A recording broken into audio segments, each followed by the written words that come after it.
Booster is excited to support DIA Schools Collaborative on furthering the missions of our respective organizations through Follow to Lead podcast and other DIA programming. Visit choosebooster.com for details on Booster's school fundraising events, technology, and customized spirit gear.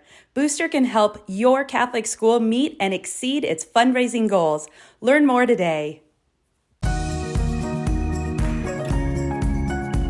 Welcome to Follow to Lead, where we discover how to listen for and follow God's call so that we might lead others to God.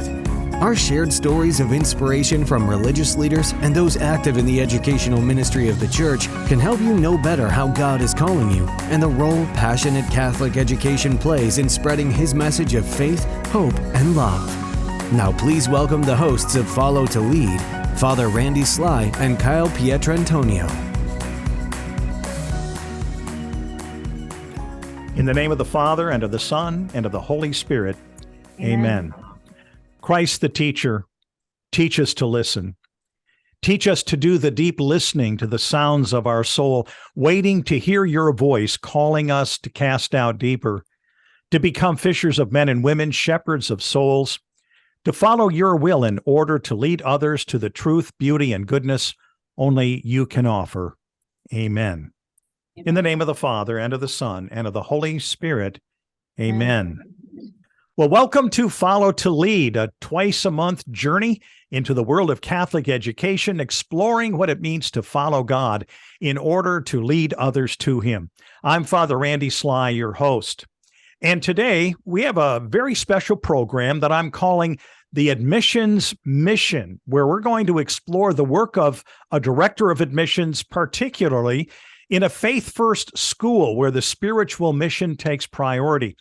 And on this particular topic, I have three special guests with me today. The first is Karen Maginn, who is currently the coordinator for the Duke and Altum Schools Collaborative and the former director of admissions at St. James Academy in Lenexa, Kansas. And Karen is the coordinator for the school summit that Duke and Altum puts on, as well as working with the other operations of the organization, and helps to keep me in line too for my deadlines and everything like that. Starting in 2003, she was involved in various positions at St. James Academy and in Catholic schools. We talk about wearing many hats, and that's what she did. From 2012, however, to 2020, she was able to specialize as the director of admissions. And Karen and her husband, Dennis, have lived in Overland Park for the last 21 years, where they have raised three children who did graduate from St. James Academy. And also with us is Amber Hellwig, the current director of admissions at St. James. And Amber went through Catholic schools from K through 12th grade, and that came from many sacrifices by her parents who wanted their children to receive a Catholic education. She went on to the University of Central Missouri to get a Bachelor of Science degree in therapeutic recreation. And after 11 and a half years with the KC, that's Kansas City Metro and Southeast Regional Special Olympics for Kansas, where she was regional director, she left in 2011 rather, to come to St. James. And she served as the director of advancement there for 8 years, and now has been the director of admissions for 3 years. She and her husband, Kelby, have two sons, one in college, junior college, and one in 7th grade. And last but definitely not least, we have Chris Harrington, the Vice President of Admissions and Engagement at JSerra High School out in San Juan Capistrano, California. And he's also with us. Chris came to JSerra from the University of Notre Dame, where he worked in university relations and completed his graduate studies. He has a professional background in the medical industry and higher education, with experience in sales, marketing, and consulting. The eldest of 12 children, he grew up in the United Kingdom, and he and his wife, Katrina, live out in Southern California, where she is an artist and entrepreneur, and they're the proud parents of 6 young children. And Chris is very active, doing things like rugby, boxing, surfing, listening to and watching all of those little things go by. Chris, I'm thinking all of those would put me in the hospital at my age. So I really commend you for all of your activity. Anyway, I want to welcome all of you to the program today. Thank Thank you. you for having us. Thanks, Father Randy. Really happy to be here. Well, while we want to dig into the area of admissions, we do like to give our guests a little opportunity to share about themselves and give us some background. And so, Amber, I'm going to ask if we could start with you to just share a little bit about your upbringing. Yeah, so I grew up in a small town. My parents still live in a small town. Their family, it's about 5 hours from Kansas City. So on the Missouri side, down by Cape Girardeau, Missouri. Went to Catholic school, as you mentioned earlier, from kindergarten through 12th grade, and was very blessed to have the school that I attended was really small, graduating class of 46. So in my high school, and then as I mentioned, I went on to college, and then ended up in this job, which was super amazing. I was really not looking to leave my job at Special Olympics when I was there, but for some reason, there was a calling or something that I had faith that was pulling me this direction. And it was funny because I was talking about it with one of my coworkers and asking her if she felt like I was qualified for the job. And she's like, of course you are. You're really, why are you questioning yourself? And so applied and got to interview with Karen and our president, Andy Talicki, which was super awesome, and have been really blessed to be here since 2011, and working with some great people. And it really has helped me to grow in my faith also, even more so. It's been really great for my family. My husband is not Catholic, but he has been very supportive in our marriage of 21 years and supporting Catholic education, goes to Mass with us, and understands the importance of that. And obviously, I pray in time that maybe he will become a convert to the Catholic faith. But yeah, it's been really a blessing. And I've had a really great teacher to follow when she retired during COVID.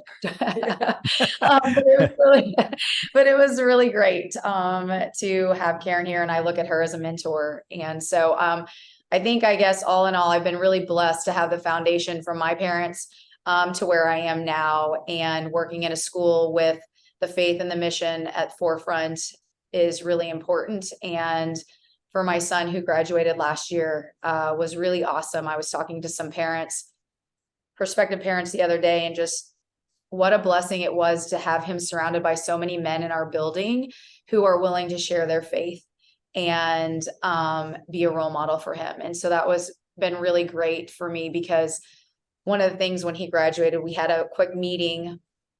We changed our CSP up. And so we had the parents came in, and the one thing that he talked about was how when he grows up, which he's grown up, but when he gets married, his number one thing is how much he wants to be a really great dad. Wow. And I thought, well, that's pretty stinking amazing that, academics and all that stuff obviously it was important too, but that couldn't have made my heart any happier to know that we've done a pretty good job of raising a good young man. So, yeah. Oh, that's wonderful. And Karen, how about you? I'm a small town Iowa girl. I went to a small school that was only offered classes up to 6th grade, and then everyone matriculated into the public schools. I'm the oldest of 4 kids, a couple of very devout Catholic parents, really instilled a lot in the faith. Both of my sets of grandparents also devout Catholic. So I really had a lot to emulate there. Then I met my husband, Dennis, his family also well-formed Catholics. So that's been important to our family as, the kids were little and growing up. Dennis worked for a corporation. We took a few relocations, left Iowa and moved around different parts of the country. And every stop along the way, I got involved as a parent volunteer or, parish volunteer, did some different things. And basically then when we got to Kansas City, that's what got me engaged with just the right people who then introduced me that this high school was going to open in 2005. So I dropped a little, hey, if you're looking for some help for something, I wasn't looking for anything full time, but boy, did it become full time in a hurry. And we have just found some really valuable friends through our parish and through our kids' Catholic school here. And then all of the friends that I made working at St. James, they're just some really valuable relationships that support us in a lot of phases of life. And then from there, I met DIA and the leadership of DIA. And that's how then after I retired from St. James, then I was able to stay involved. And that really means a lot to our family too right now. It's really rewarding for me to do. Well, it's wonderful for DIA to have you, especially with that kind of backstory in helping to develop a school from the get-go to the place where St. James is now. It's a wonderful history. So, Chris, it's your turn. Tell us a little bit about yourself. Sure. So I moved all over the place growing up. I'm the oldest of 12. So it's a big number. And I had a really eclectic childhood kind of experience. I was born in Texas, lived there until I was 5. We did a couple of years in Dayton, Ohio. Elementary school was mostly North County, San Diego, near the beach. Gorgeous. And then when I was 12, so I was homeschooled for a period of that, and then middle school, upper elementary, I was in a little Catholic school in Rancho Santa Fe. That was brand new startup. And then when I was 12, my parents informed me that we were going to move to the UK. So we moved overseas, outskirts of London. I'd never been out of the country. It was totally life-changing. I don't think I talked to my parents for about a year after that, probably. But it wound up being a fantastic experience. So I spent middle and upper school, all of those years in the UK. I was looking for an international environment, right? So the education system in England is very different. So my parents put all of us kids in an international school. It was not faith-based, but it was a really, really strong academic environment, very rigorous, very supportive, small school, probably 100 students in my graduating class. I was always very active. I played a ton of different sports. I played rugby. You can tell that I've played a lot of sports that lean towards head injuries because my nose has been broken like 4 times, I think, with boxing and rugby. Yeah, but we had a great experience growing up in England. I headed back to the States for undergrad and grad school. I went to Notre Dame, played rugby and boxed all the way through.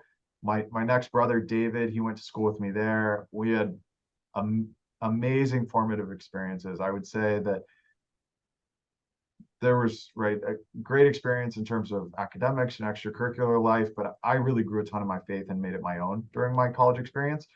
I met my wife there, so we got at the grotto and married at the Basilica at Notre Dame, and then I wound up early career in medical device sales, and it was challenging and rigorous and a great early kind of professional experience, but I didn't find myself really deeply fulfilled, and I didn't feel like I had really discerned a calling, and so I got offered a job back at Notre Dame, and it was a huge pay cut and a total change of career track.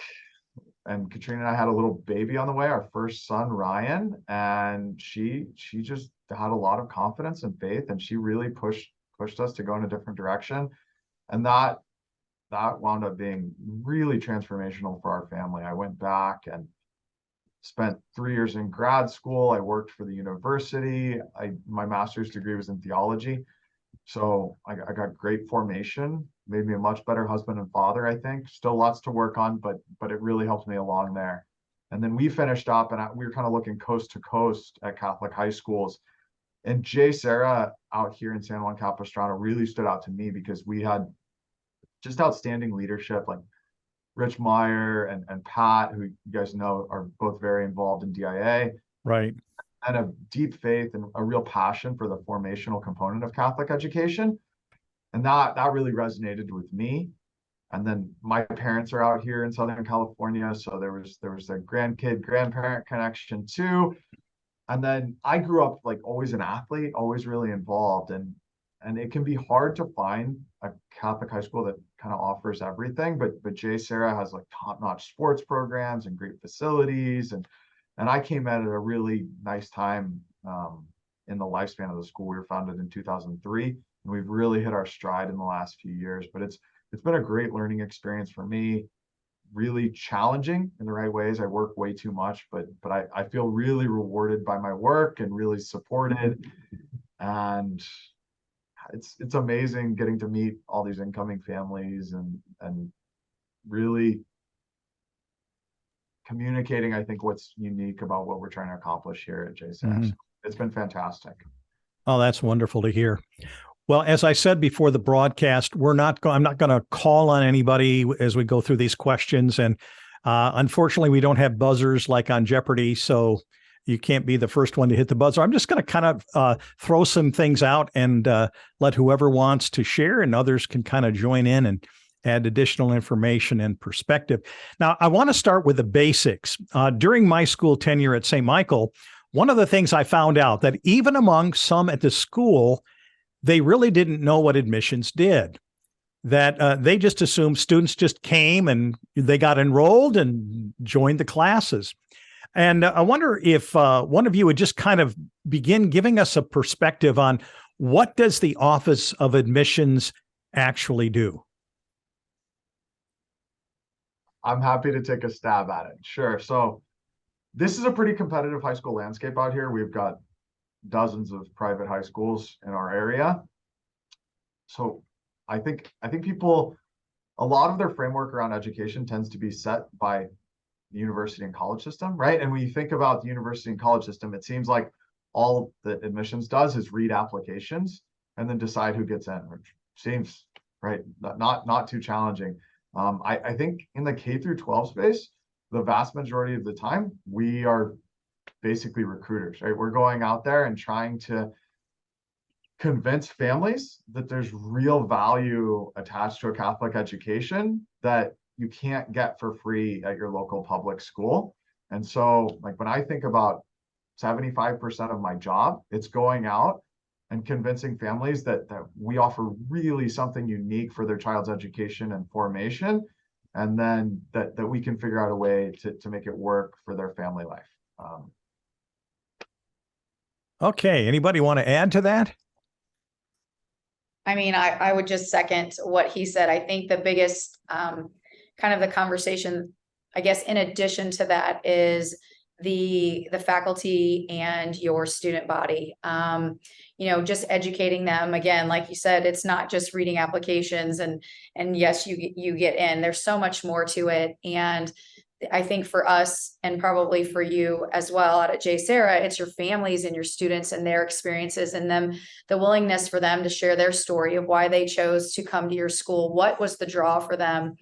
And I think just because we have two great Catholic high schools here as well, and we always tell parents that, you have to find the one that's the best fit for you, but also just sharing with our teachers, letting them know what we're up to, what our responsibilities are that we have today. We had to take a look Tuesday where we had 12 families come in the building and tour, and I pop into some classrooms and let them get to hear, experience firsthand what our school is like on a daily basis. And it's just been really, really great, and allowing people to come in, and then also going to have those conversations with families outside of the building as well. Anything you want to add?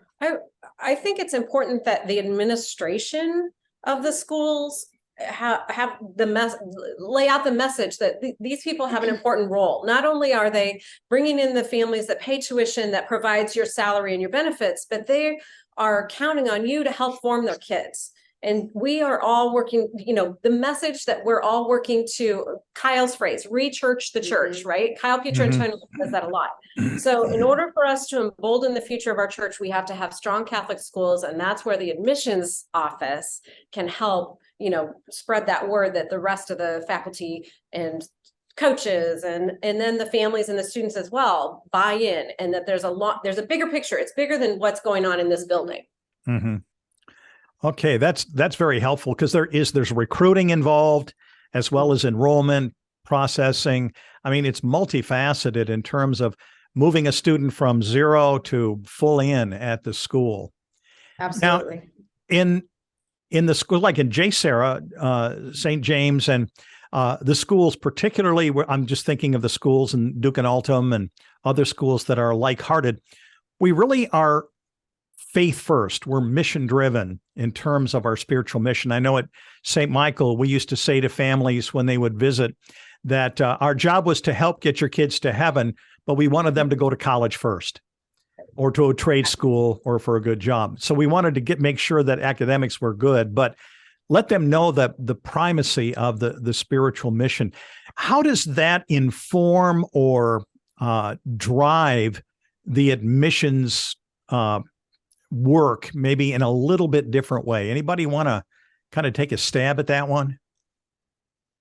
I'll start. That we had basically a policy that especially for those families that, well, it seemed like a home run. The kids that came out of our partner grade schools coming into our high school were going to be a pretty good fit. But there were also a lot of families who came out of the religious ed programs in parishes that had been in public school. So did they really understand what the differences were going to be in their day-to-day school life once they come into a Catholic high school? And then also, you know, this especially in the last 2 years, you guys have worked a lot more with it, is the students that transfer in from public school because of all the changes that have taken place since COVID. And so there again, you have to reinforce that this is going to be a completely different environment and we want to help you buy in, but some of that buy-in is on you too. You need to make the best effort to make it productive for you. So we have to really build expectations for the parents and the students, especially if they're coming from that kind of an environment. Exactly. I would say that I think it's all in the framing. I think one thing that a lot of Catholic schools tend to be a little bit shy about is being confident about their identity.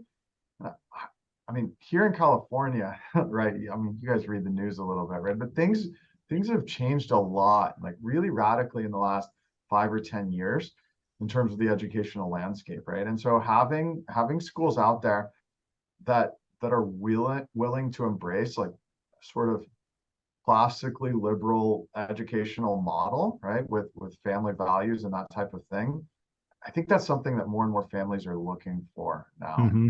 And having a school that's confident to say, we do things a little bit differently, and we really embrace this component of our life. I think there's a lot of people that are looking for that confidence, for that belief in who you are. And we have a diverse community, right? We'll have Jewish families here and families that aren't even Christian, right? But I think it goes a long way with most families if you're just willing to be confidently who you are and enthusiastic about that, not to any sort of like detrimental end, but just, right, this is who we are and we're really proud and enthusiastic of that, and we'd love for you to be a part of it. But I think people can feel that authenticity. Absolutely.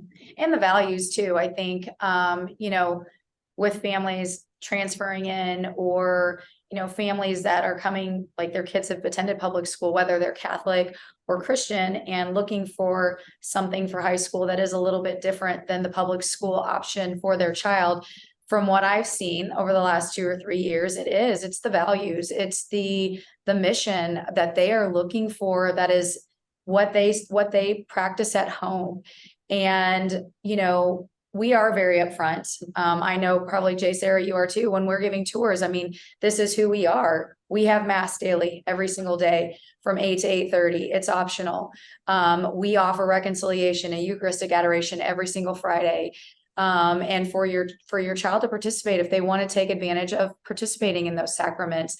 And then retreats. These are the non-negotiables of things that we do, that make us unique in who we are. And we are going to stick by that. And like you said, our mission is to get your child to heaven, but we know that every child is on a different faith journey, and we are going to meet them, support them where they are, in that, but also partner with you as the parent, ultimately to offer that support as well, but also to get them to heaven. That's our number one goal.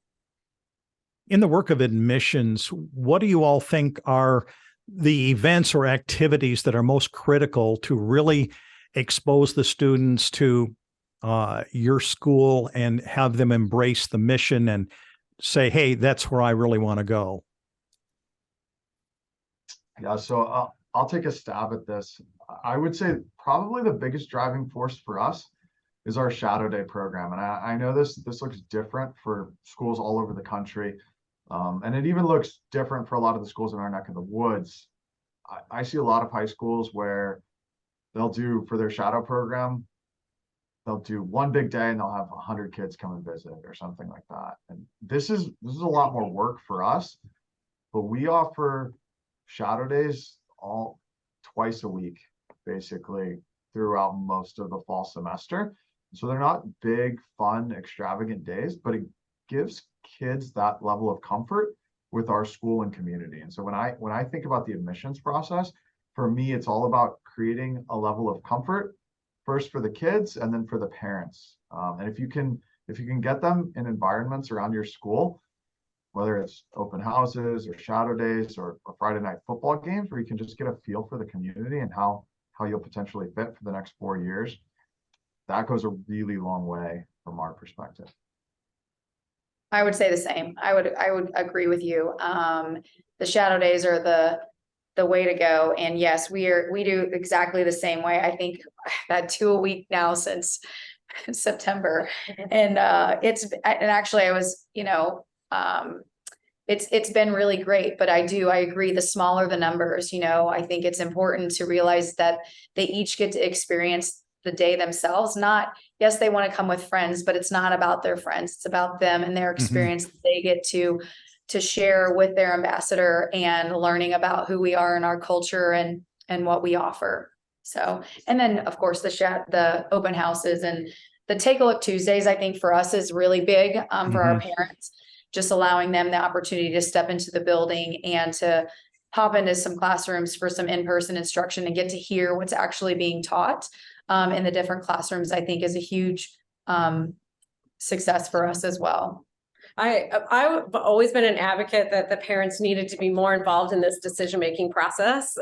That's always frustrated me since the beginning of time that, kids were making this big of decision. And it's not just the dollars piece of the decision, but also what community that they're entering into. So I always liked the Take a Look Tuesdays or, Walk Through Wednesdays or whatever you call your program, where the parents can see and envision their student in this environment on a day-to-day basis. And then also the open house, because we always had full support of our staff and faculty and coaches on open house day. So any person that they wanted to meet and, some of those tough parent questions, our staff and faculty and coaches were ready to talk about, when they make cuts and why they make cuts on a sports roster, or, how do you answer this question in science with the Catholic worldview? All of our people are really willing and able to answer those types of things. And the parents come equipped and they'll get some zingers once in a while, but I think that's what they need to do in order to have the best possible choice for their family.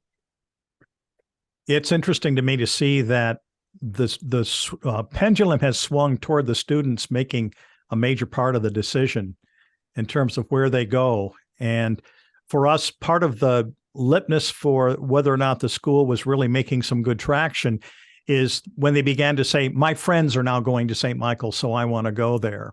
Yeah. Is there a way to really involve or draw the parents in more aggressively, as you were talking about, Karen? Gosh, we try. I spent a lot of time on the phone with parents, when the kids were saying, I'm not going to go to this school because my friends are going to another school. And right. That's when I got the parent involved in the conversation.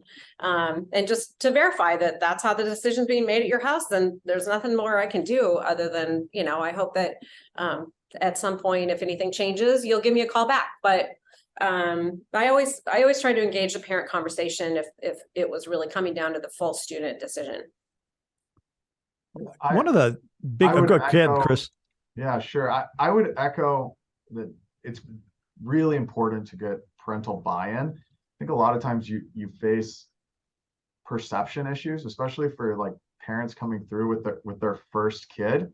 And often in our neck of the woods, right, like private schools, Catholic schools, Christian schools, they're all viewed as sort of like different flavors of the same thing. And there's a lack of appreciation for real differences between schools. And so parents land in a spot where they're like, well, they're all good, so I'm going to leave it up to my kid. And often that's what we'll see. I think like I can have a conversation with the parent, but in my opinion, that only goes so far. Like, so when I think of the way we set students up on shadow days, right? They're talking to a peer about their high school experience. I think having a really strong grassroots network of parents who you trust and who can Mm-hmm. advocate for the school can help give other parents the confidence to say, hey, this is how we approach the high school decision in a way that an admissions person with, you know, an oldest kid who's 11 years old couldn't quite do. Right. Yeah, Good I know point. that one of the things we did is start a freshman picnic for all of the freshman families to come together at the school. We could give tours of the school, but it was a great opportunity for the teachers and administration to mix with all of the parents. We had games to play and different things happening. But like you said, Chris, we got to somehow get the students there, but also the parents with other parents so that they feel that sense of community as well. Great. Yeah. And then from there, it affects retention, which is the other half of admissions. I mean, enrollment is big, but retention is just as big. So yeah, that's where events like that really pay off, that you can get those, continue to strengthen the community. Well, let's talk about retention for a second. Have you been successful in your schools to really help the teachers to realize that that's one of their major responsibilities as well?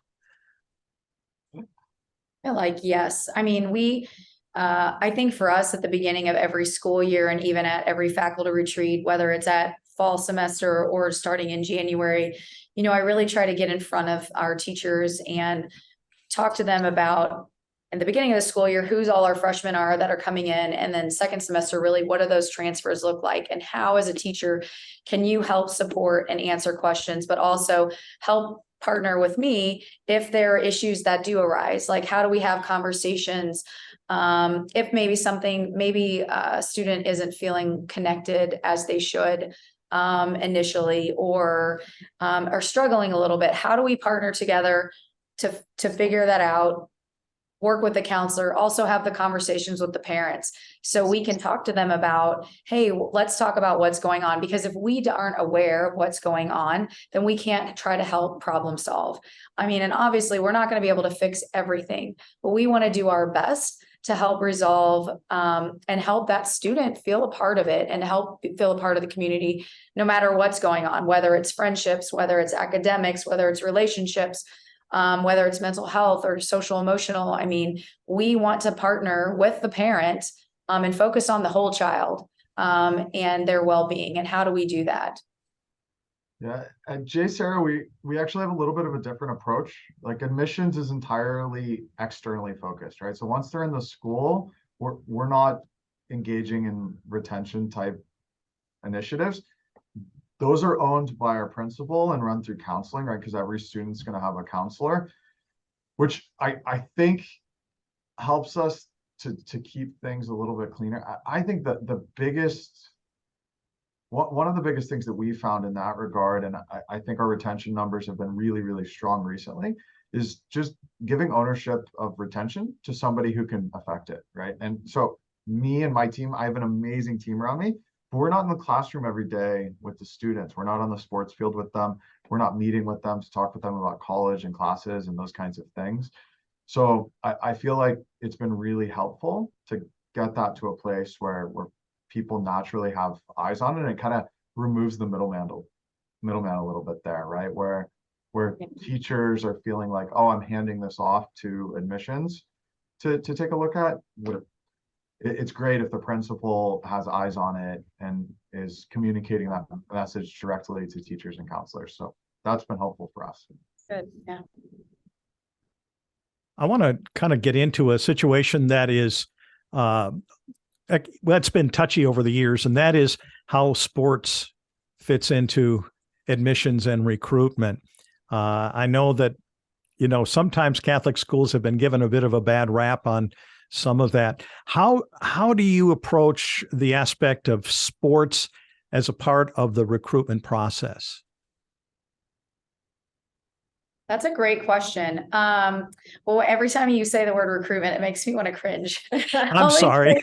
No, it's not a bad thing, but I think it has a bad connotation for people when they think recruitment. Yeah. They think we are paying people to come, you know what I mean? Paying people to Right. come here.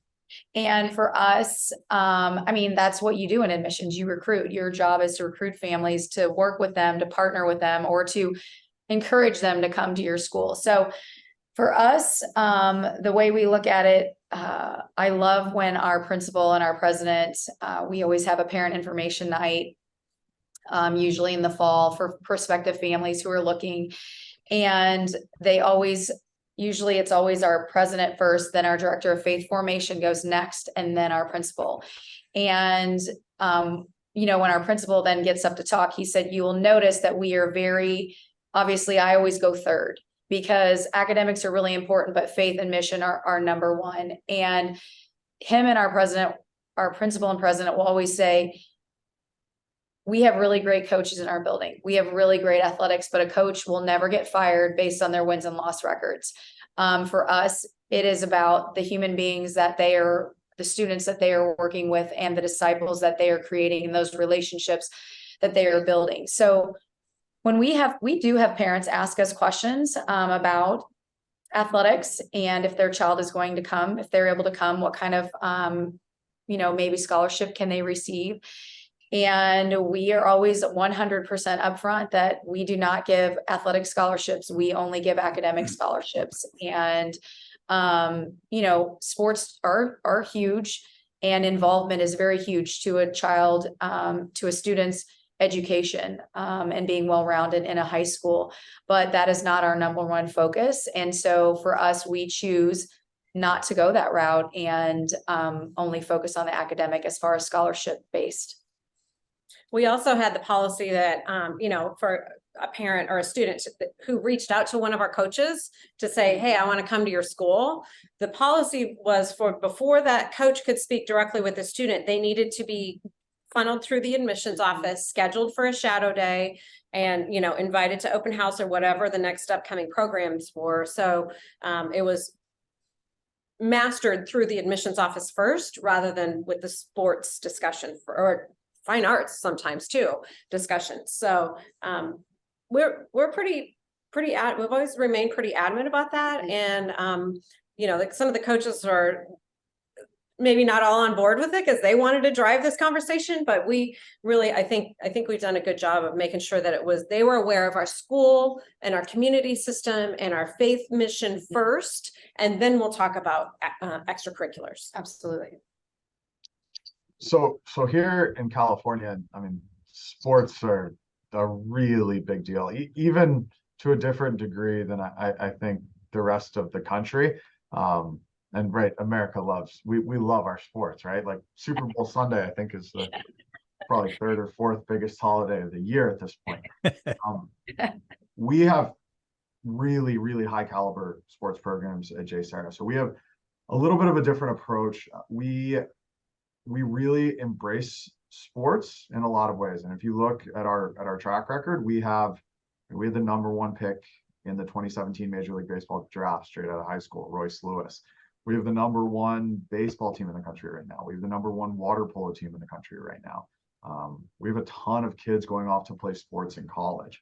And I think it's a very delicate line to walk. We're blessed with an extraordinary athletic director, Chris Harrington. He was the athletic director for 20 years at Franciscan University.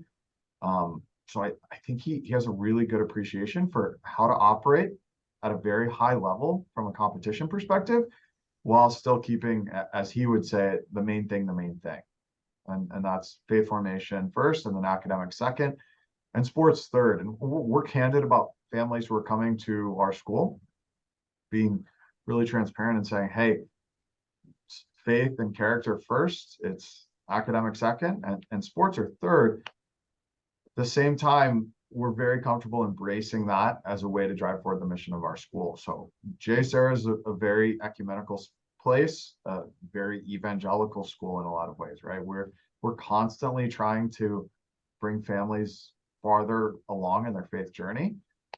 And candidly, I think, gosh, the majority of American high school students now, right, coming in as ninth graders, sports are like a really essential component of their decision. So we kind of view sports as now we see that and we say, hey, you know what, that's problematic in some ways. And we recognize that, right? Sports, right? Like if you look at the amount of time and energy and resources that families are committing to sports, it's crazy, right? It's a little bit out of whack.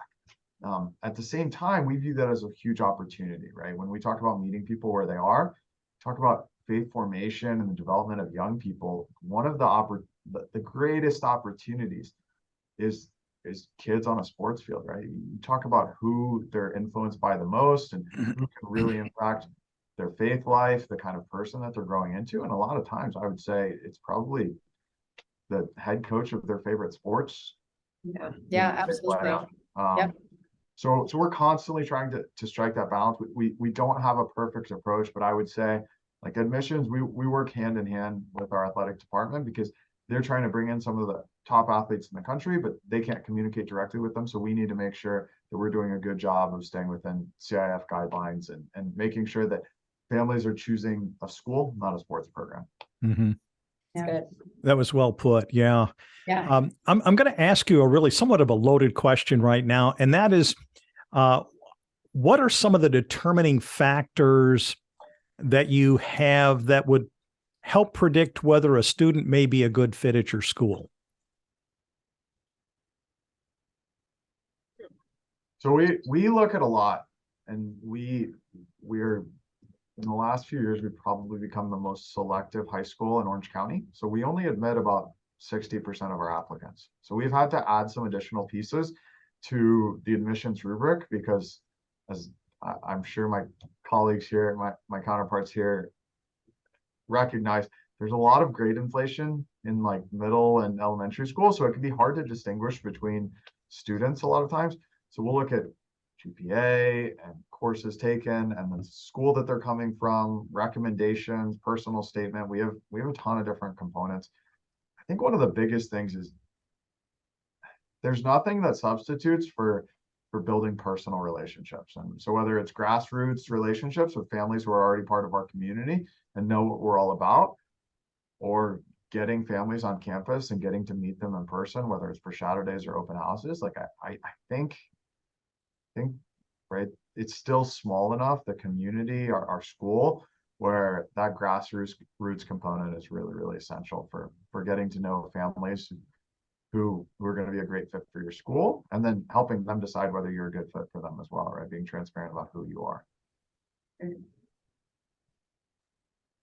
Probably our biggest indicator would be, I mean, we're not nearly as highly selective, but we feel like the students that are coming from our feeder schools, we have a really good not our partner schools. We have a really good relationship with the administrations in those schools, and they, there's several of their principals have been known to call us and say, I want you to know this about this student. Or, when a parent comes and says, my student has these accommodations at their current school, will you be able to modify their high school plan with you to meet those needs? And, so there's some conversation, in which case our biggest probably determining factor would be through the counseling office. They would, that would be the only reason we would say, I'm not sure we're going to be able to get it done, with the resources we have in our building. And then they may be able to modify an education plan. But yeah, that's where that would be the only case I would think of it would probably come through the counseling team. I would agree. And I think we do a really good job of families who might financially have financial struggles or a burden. Really kind of the conversation that we have with them, or that I have with them, is that, if Catholic education is something that you really seek and desire for your family, please have a conversation with us before you go and look anywhere else, because we want to try to partner with you to try to make it as realistic as we can, to work with you and get to a point to where you would feel comfortable and you can afford sending your child here, because we feel like that's really important. And I know there are a lot of families who don't even explore Catholic high school as an option, even coming from some of our partner schools, simply for the fact that they don't feel like that they can afford it. And I think just having those conversations with them and realizing, hey, maybe it is an option. You just need to have a conversation and be willing to talk about it. So that's kind of in conversations that I get from families, they're like, well, what's tuition? And you can tell. I mean, I ask them, are you receiving financial assistance from your grade school? And then we continue to have that conversation and talk a little bit about what that looks like. Even though ultimately I'm not the one who makes the decision, I think that would be the only other determining factor. I think when it comes to families, maybe not deciding to come to here is simply financial. Well, I think, go ahead. Statement. I mean, because I don't want the impression out there that the grade school principals or administrations are calling us and saying, you should know this about, Johnny or Susie. It's been in extreme cases where there's been, ask them about this. It's been done with great respect and confidence. So I don't want to leave that out there that they were just randomly calling us and going. Right. Yeah. Yeah. There are privacy issues that are being adhered to. At the same time, they can just say, hey, you might want to check on this. Thank you. Right. Yeah. So really any students who come, like, I'll just add on to that, if they have a plan or we call them a 504, a Catholic school support plan. I mean, we ask them to sign a records release, and then the counseling department would have conversations with their school resource teacher or the principal to make sure that we can service and provide the needs for their student of the things that they're looking for high school for their student. Mm-hmm. So just to add on to that. Yeah. One of the things we touched on just a little bit a while ago, it has to do with the public schools, particularly since the COVID pandemic and the other societal factors that are occurring right now. The number of students from the public schools that are enrolling in Catholic schools has risen exponentially. I mean, we've seen it here. I'm sure you all have seen it in your areas as well. And obviously, there's a difference in experience and expectations of what the students and what the parents had at their public schools with what they're going to experience at a Catholic school. What has been your experience and the best way to really give them the best entry experience they can have? I'd point to a couple of different things that we do. So in terms of letting people know who we are, we're transparent about that in the admissions process. Every student who applies, or every family that applies, will actually see a statement of our Catholic values. So we're very upfront about it on the front end. And then we're pretty diligent about an onboarding process. And whether you're coming in as a 9th grader or as a transfer student, I mean, we've got incoming student night, we've got counselor meetings, we've got a lot of our incoming students will do a freshman seminar, summer school class or two. You've got sport camps, you've got a couple days of freshman orientation. We really do view it as a community for the whole family, right? Like we want to partner with parents in the educational process. So we put a lot out there in terms of making sure that adjustment to JSerra is as seamless as possible. And I would say the same for us. I mean, during the onboarding process, just an example of this year at the beginning of the school year, I think we are officially now at 10% of our student body that is not Catholic, which is the largest that we've ever had since we opened in 2005. And so I really work hard with our team and our administration to share our mission and our values, which again, we're very upfront about it on our in all of our admission stuff and the conversations that we have. This is our mission. This is who we are. But we also created a night, it's part of with our check-in night, where we invite our non-Catholic parents and the students, and they come in and hear it's like a little half-hour kind of presentation / conversation place to ask questions. And it is led by one or two of our theology teachers, and then also 2 of our staff members who are not Catholic. And they talk about, they share with them from the Catholic, this is what we teach. This is, we want you to understand and be comfortable when you're coming in. This is what you're going to to see and be a part of. But from the non-Catholic point of view, from our teachers or students who aren't Catholic, this is what it felt like when I came in. And this is what I want, you to know and understand. And then just a place for them to ask questions and get the answers for things that they're looking for. Some of the feedback, I guess, last year that we received is we do a really great job of sharing with our students who aren't Catholic our mission. And because they're in the building, they get to live it every single day. And our parents aren't in the building every single day. So for those parents who aren't Catholic, and even though we invite them to come to Mass with their child for like a mother-son Mass or a father-daughter Mass, for them, it still may be a little bit intimidating because they don't experience Mass on a daily basis like we do. So we are working with them and some of our parents to work a little bit, to help them be a part of it and want to come up regularly and to be a part of our community and understand that piece. Hopefully that helps. Hopefully that makes sense. Absolutely. Yeah. It's an interesting process with every family. I mean, whether they're Catholic or not, each family comes in unique, doesn't it? And has a certain amount of things that need to be answered in terms of questions that they might not even know at the time. So it's almost a customized thing for everybody. One of the things that we experienced at St. Michael, being a new school and being somewhat of a smaller school as we started, we were competing especially against some privates and some Catholic privates that had huge admissions budgets. I mean, the kids were receiving gifts every month and mailings, and mom gets a washer and dryer. Not really, but I mean, it almost felt like that. And so we were always striving to find some creative ways that we can build expectation and interest in our school without having to, just blow the budget apart.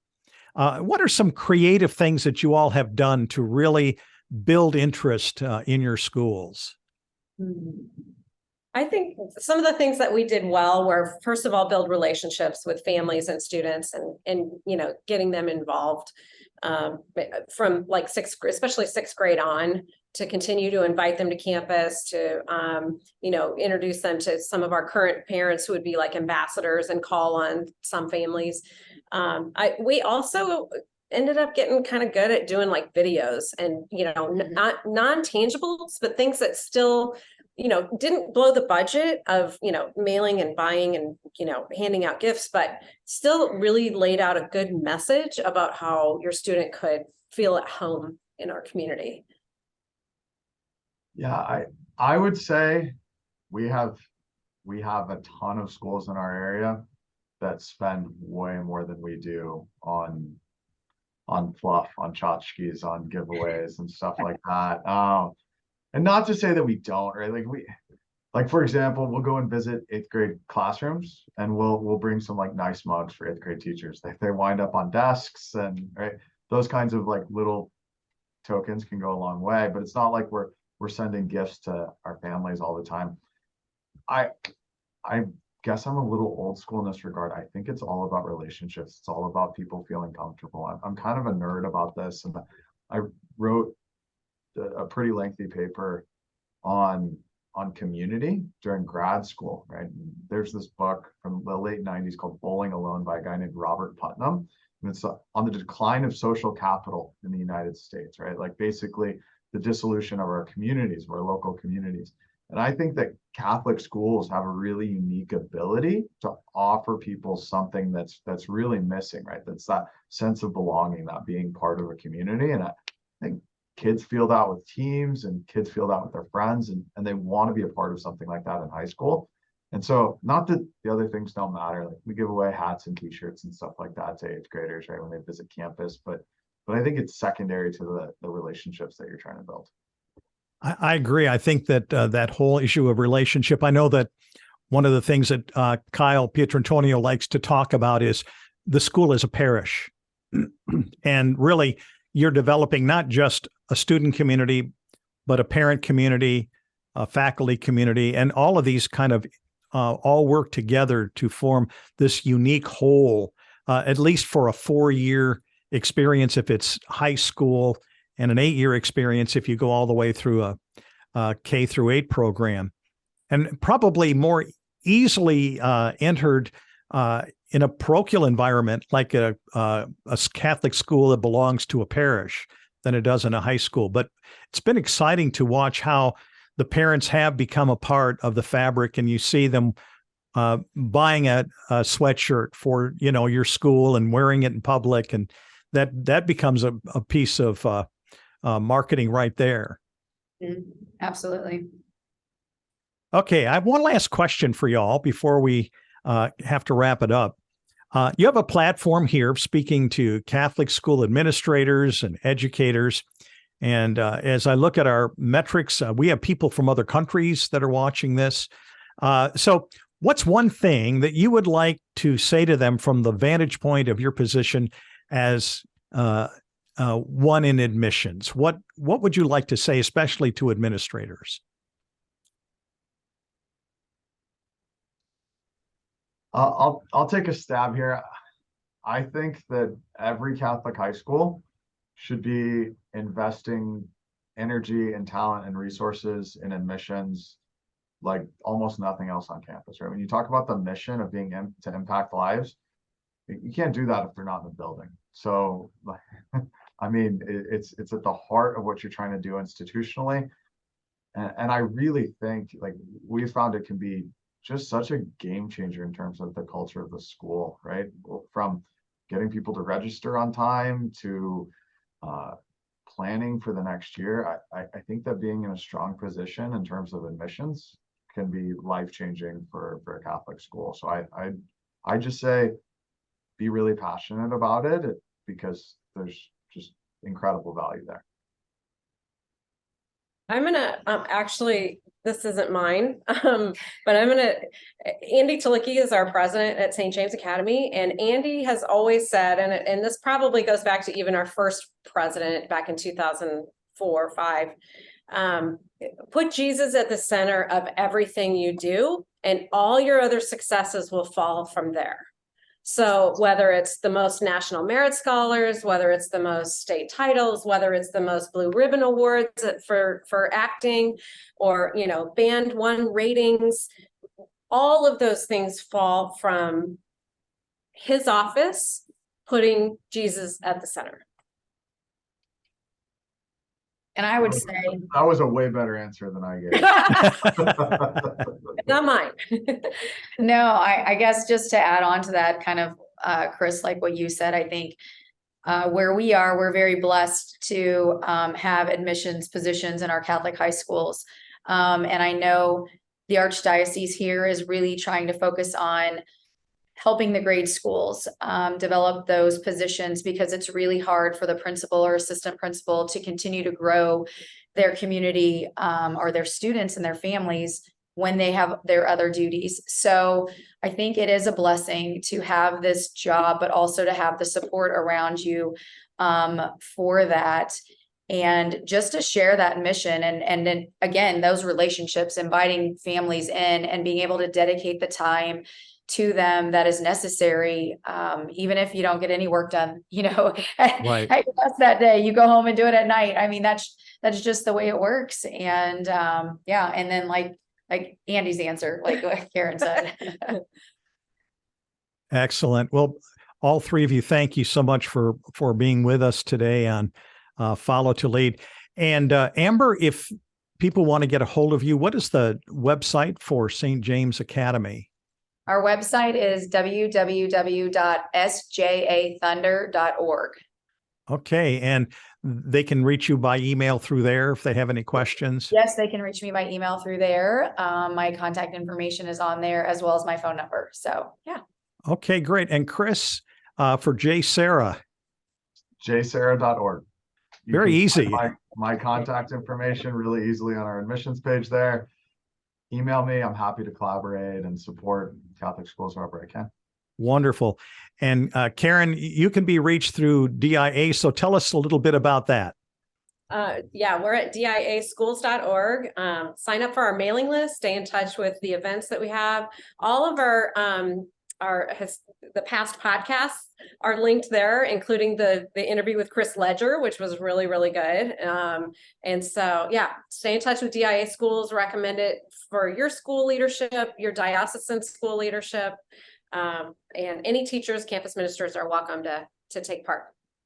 Absolutely. And one of the things that I love that's kind of a new, I think, component for us is that we now are offering individual memberships as well. So still on the drafting board, but yes, it's coming. Yeah, that's coming. So in other words, if your school isn't involved, but you would like to be, I think that there's some good news in the future there for that. That's the goal. Well, wonderful again to have all of you here on the podcast. And for our audience, if you haven't already, please be sure to subscribe to Follow to Lead and be sure to leave a comment to encourage us toward future programs. And as you've already heard, to learn more about Duke and Altum Schools Collaborative, you may visit our website at diaschools.org.